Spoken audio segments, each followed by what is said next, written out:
Hello students, कैसे हो आप सभी। उम्मीद करता हूँ आप सभी बहुत ही बढ़िया होगे। दोस्तों MGSU यूनिवर्सिटी के स्पेशल सीरीज़ के अंदर मैट्रिक्स हमारी बुक चल रही थी। ये जो मैट्रिक्स बुक है ये मोस्ट इम्पोर्टेंट है किन किन चीज़ों के लिए। देखिए, जो बच्चे PGT एग्ज़ाम की तैयारी कर रहे हैं, जो बच्चे TGT एग्ज़ाम की तैयारी कर रहे हैं, या जो बच्चे नेट की तैयारी कर रहे हैं, या जो ऑलरेडी BSc में हैं यानी कि BSc फर्स्ट ईयर में हैं, उन सब के लिए ये स्पेशल सीरीज़ मैंने जो आपके लिए स्टार्ट की थी, उस क्लास की आज 13 वीडियो है, 13th वीडियो, ठीक है। और इस वीडियो के अंदर, इस वीडियो सीरीज़ के अंदर हमारा जो टॉपिक अभी अभी जो कंप्लीट हुआ है वो हुआ है थ्योरी ऑफ इक्वेशन। जो आज का जो न्यू टॉपिक है ना बच्चे, वो कौन सा है? आज का जो न्यू टॉपिक है वो है त्रिघात व चतुर्घात समीकरणों के हल।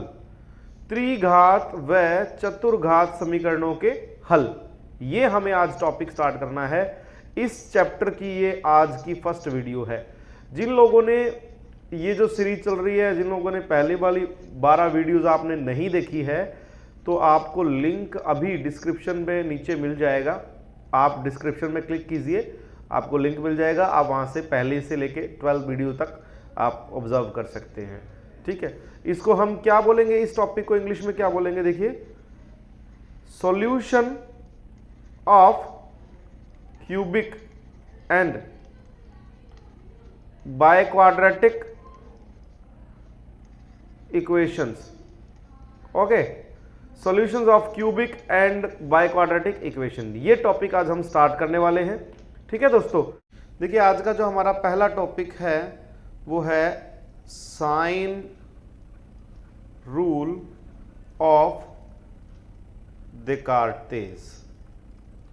इसको हम हिंदी में क्या बोलेंगे बच्चे? हिंदी में इसको बोलेंगे देकार्ते का चिन्ह नियम। तो देकार्ते नामक एक मैथमेटिशियन हुए हैं जिन्होंने हमें साइन रूल दिया है।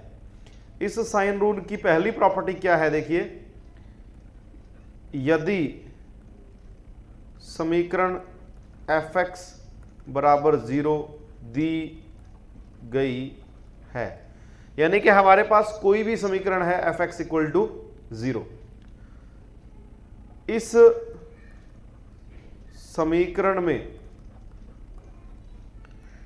प्लस से माइनस या माइनस से प्लस, देखो दोबारा ध्यान से सुन लेना, हमारे पास कोई इक्वेशन गिवन है f(x) इक्वल टू 0 और इस इक्वेशन के अंदर प्लस से माइनस या माइनस से प्लस चिन्ह है। जितनी बार बदलेंगे, प्लस से माइनस होंगे और माइनस से प्लस होंगे, ये प्लस और माइनस जितनी बार चिन्ह बदलेंगे उतने मूल धनात्मक होंगे, उतने मूल क्या होंगे? धनात्मक होंगे। यानी कि उस समीकरण के अंदर प्लस से माइनस में और माइनस से प्लस में कितनी बार साइन चेंज हो रहा है, जितनी बार साइन चेंज होगा उतने उसके क्या होंगे? पॉजिटिव रूट्स होंगे, उतने उसके क्या होंगे? पॉजिटिव रूट्स, ठीक है ना, उतने उसके क्या होंगे? Positive roots. इसको मैं एक एग्जांपल से समझाता हूं आपको। इसका एक एग्जांपल लेते हैं हम। एक एग्जांपल लिया, देखो कि मैंने कोई इक्वेशन लिखी 4x की power 4 plus 4x cube minus x square plus 3x minus 9 equal to 0। मान लो ये इक्वेशन है। अब आप ये देखिए, ये प्लस है, ये भी प्लस है, ये माइनस है, ये प्लस है, ये माइनस है। यहां से यहां तो कोई चेंज नहीं हुआ, दोनों साइन प्लस के हैं। यहां प्लस से क्या हुआ? माइनस हुआ, एक बार बदल गया साइन, प्लस से माइनस एक बार बदल गया, फिर माइनस से दोबारा क्या हुआ? दूसरी बार बदल गया, फिर प्लस से माइनस कितनी बार बदल गया? 3 बार बदल गया, ठीक है। अब आप ये ध्यान से देखिए, पहले माइनस से प्लस एक बार बदला था, फिर माइनस से प्लस दूसरी बार बदला, फिर प्लस से माइनस तीसरी बार बदला। टोटल जो चिन्ह है वो कितनी बार चेंज हो गया? 3 बार। तो इसका मतलब इस समीकरण के जितने मूल है ना, जैसे मान लो 4 मूल हैं, इस समीकरण के 4 मूल हैं, 4 में से जो 3 मूल हैं, जो 3 मूल हैं ना, वो पॉजिटिव साइन के होंगे, यानी कि वो क्या होंगे? धनात्मक होंगे। 4 में से 3 मूल क्या होंगे बच्चे? धनात्मक होंगे। इतनी बात समझ में आ गई आपको? ये इसका फर्स्ट रूल था। अब आप सेकंड रूल देखिए। सेकंड रूल क्या कहता है? समीकरण f माइनस एक्स बराबर 0 में, f माइनस एक्स बराबर 0 में, पहले क्या था? एफ एक्स बराबर 0 था। अब उसमें x की जगह पे हमने क्या रखना है? माइनस एक्स रखना है। उस समीकरण में हमने x की जगह पे हमने क्या रखना है? माइनस एक्स रखना है। f माइनस एक्स बराबर 0 में जितनी बार साइन या चिन्ह, जिसको हिंदी में चिन्ह बोलते हैं, साइन या चिन्ह बदलेंगे, उतने मूल क्या होंगे? ऋणात्मक होंगे। उतने मूल क्या होंगे बच्चे? ऋणात्मक। फॉर एग्जाम्पल आपको बताता हूं कैसे करना है इसको भी हम बहुत ही अच्छे तरीके से करने वाले हैं। देखो, मान लो एफ एक्स हमें कोई क्वेश्चन दिया हुआ है, F x is equal to 3x की पावर 5 माइनस 6x की power 4 plus 3x square plus 3x plus 9 equal to 0। मान लो ये क्वेश्चन दे दिया मैंने आपको, ठीक है। अब पहले एफ एक्स दे रखा है ना, इसका हमें क्या बनाना पड़ेगा? पहले f माइनस एक्स बनाना पड़ेगा, f माइनस एक्स। अब f माइनस एक्स का मतलब क्या है? हर x की जगह पे आप क्या करो? माइनस एक्स रख दो माइनस एक्स।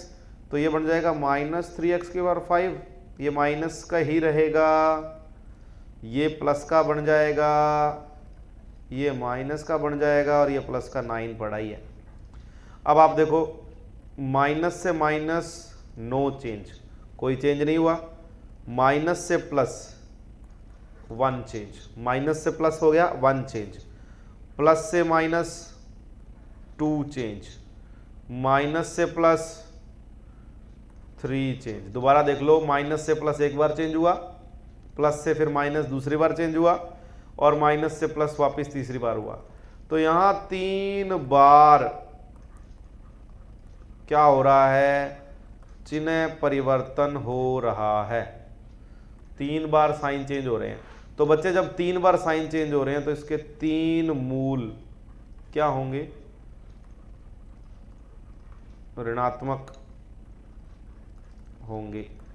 इसके 3 मूल क्या होंगे? ऋणात्मक होंगे। इतनी बात समझ में आ गई आपको कि इसके 3 मूल होंगे ऋणात्मक। अब आपको एक मोस्ट इंपॉर्टेंट बात बताने वाला हूं।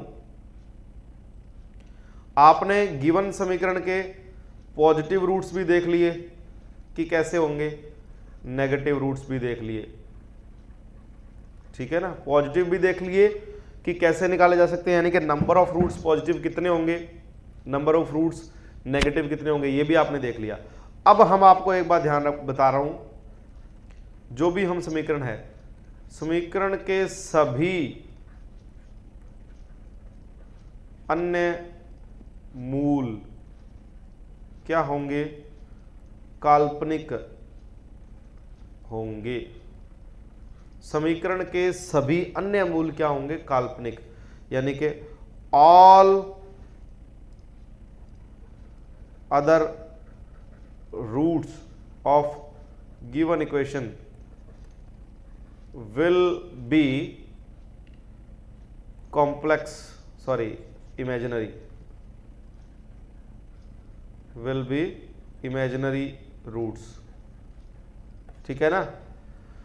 प्लस कितने होंगे वो तरीका बता दिया आपको, माइनस कितने होंगे वो तरीका बता दिया। इसके अलावा जितने भी बच्चे रूट्स होंगे ना, वो सब के सब क्या होंगे? इमेजिनरी रूट्स होंगे, ठीक है दोस्तों। देखिए इस टॉपिक में हमें आगे बढ़ने से पहले कुछ बेसिक नॉलेज लेनी जरूरी है। बेसिक नॉलेज, ये वो नॉलेज है जो आपने शायद 10th 11th क्लास में या 12th क्लास में भी ली होगी। तो पहला जो बेसिक नॉलेज का टॉपिक है वो है इकाई का घनमूल, जो आगे काम आने वाला है। ठीक है ना, इकाई का घनमूल। इकाई का घनमूल का मतलब क्या है? ओमेगा क्यूब की वैल्यू 1, ओमेगा क्यूब की वैल्यू 1। ठीक है, अब अगर ओमेगा क्यूब की वैल्यू 1 है तो हम यहां से ये लिख सकते हैं। इस बात को थोड़ा ध्यान से समझना क्योंकि आगे काफी चीजें आने वाली हैं। Omega cube minus 1 equal to 0। इस प्लस के 1 को मैं लेफ्ट साइड में ले आया। अब यहां 1 है तो इस 1 की जगह मैं बताओ 1 की क्यूब लगा सकता हूं। इस 1 की जगह बच्चे मैंने क्या लगा दिया? 1 की क्यूब लगा दिया। तो मुझे बताओ सिंपल सी बात, A cube minus B cube का फॉर्मूला क्या होता है? बहुत ही simple, A minus B A square plus A B plus B square, ये होता है। तो मैं यहां लगा रहा हूं, मैंने लिखा ओमेगा माइनस 1, फिर दूसरे ब्रैकेट में लिखा omega square plus omega plus 1 equal to 0, ये बनेगा। ठीक है, अब या तो फर्स्ट फैक्टर 0 या सेकंड फैक्टर 0। तो अगर मैंने फर्स्ट फैक्टर को 0 किया तो वहां से ओमेगा की वैल्यू क्या आ गई? 1। ठीक है, और अगर मैंने सेकंड फैक्टर को 0 किया, अगर मैंने सेकंड फैक्टर को 0 किया तो क्या बना? यहां मैं क्वाड्रेटिक फॉर्मूला लगाऊंगा। क्वाड्रेटिक फॉर्मूला क्या होता है? x equal to minus B plus minus B square minus 4ac upon 2a, ये होता है क्वाड्रेटिक फॉर्मूला। ठीक है, तो यहां मैं वो लगा रहा हूं, यहां a की वैल्यू भी 1 है, b की वैल्यू भी 1 है और c की भी। तो माइनस b की जगह सॉरी यहां लिखेंगे 1 plus minus under root 1 square minus 4ac upon 2 into 1। तो प्यारे बच्चों ये क्या बना? माइनस 1 प्लस माइनस क्या बना? यहां से ये बना, देखो 1 माइनस 4 अपॉन 2, ये बना ना 1 माइनस 4 अपॉन 2। इतनी बात समझ में आई? अब यहां पे मैं देखो क्या लिख सकता हूं, minus 1 plus minus iota under root 3 upon 2, ये लिख सकता हूं। इतनी बात आपको समझ में आई कि minus 1 plus minus iota root 3 upon 2 आया। तो अगर ये क्यूबिक इक्वेशन थी, देखो हमारे पास क्या थी? Omega cube minus 1 equal to 0। अगर ये क्यूबिक इक्वेशन थी तो इसके 3 रूट्स आने चाहिए। कौन कौन से 3 रूट्स आएंगे बच्चे? देखो ध्यान से, कौन कौन से 3 रूट्स आएंगे? एक तो पहला रूट आएगा, देखो ओमेगा की वैल्यू 1, जो मैंने स्टार्टिंग में बताई आपको, ये वाली। ठीक है, दूसरी ये जो सेकंड इक्वेशन आई है ये भी ओमेगा की वैल्यू ही है। ओमेगा की वैल्यू आई बच्चे minus 1 plus iota under root 3 upon 2। तीसरी ओमेगा स्क्वायर की वैल्यू होगी, अगर आप दोनों तरफ स्क्वायर कर दोगे तो बीच में माइनस आ जाएगा, minus 1 minus iota under root 3 upon 2। ये तीनों बातें आपको ढंग से समझनी है। उम्मीद कर रहा हूं इसे समझ में आ गई होंगी ये। तो ये छोटी सी छोटी चीजें थी जो हमें समझनी थी। अब हम जो नेक्स्ट टॉपिक करने वाले हैं ना, वो करने वाले हैं कार्डन मेथड। क्या करने वाले हैं? कार्डन मेथड। अब मैंने आपको ये क्यूबिक इक्वेशन का जो पार्ट है ये करवाया ही क्यों है? ये सॉल्व करवाने के लिए आपको बेसिक नॉलेज दी क्यों है? इकाई का घनमूल होता क्या है? इंग्लिश वालों को समझ नहीं आया होगा।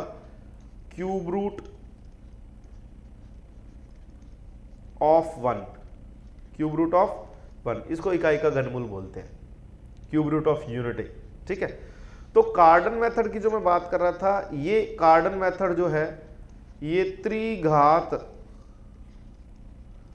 समीकरणों को हल करने के लिए बना है। और आपको बता दूं एक और मेथड है फेरारी मेथड। एक और मेथड है जिस मेथड का नाम क्या है, फेरारी मेथड। ये जो फेरारी मेथड है ये चतुर्घात समीकरणों को हल करने के लिए बना है। तो ये दोनों मेथड हम आगे आने वाली वीडियोस में करने वाले हैं पूरा डिटेल से। आज हमने इस चैप्टर का ओनली ऑन इंट्रोडक्शन ही लिया है। अगर आपने चैनल को सब्सक्राइब नहीं किया है, चैनल को सब्सक्राइब कर दें, वीडियो को लाइक कर दें अगर अच्छी लगी तो, और वीडियो कैसी लगी, क्या कमी है, क्या अच्छाइयाँ हैं, सब कुछ आप प्लीज़ कमेंट कर दें। बने रहिए सिंह क्लासेज HMH चैनल के साथ। बेल आइकन को प्रेस कर देना अगर आपको नेक्स्ट वीडियोस चाहिए तो। धन्यवाद दोस्तों।